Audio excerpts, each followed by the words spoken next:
Nung pagpalit ko ng bagong gas, hindi ko napatay yung burner. May customer ako, hinayaan ko lang. May customer ako noon, kinakausap ko. Kalimutan ko kasi buyat, saka pagod, malamig na isip.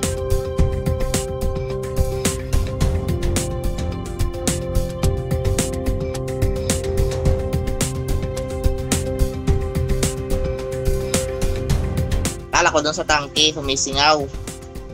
Yung pala, doon pala sa burner. Matagal bago ko nasindihan kasi nagpikot-ikot pa ako. Inamoy-amoy ko pa yung tangke.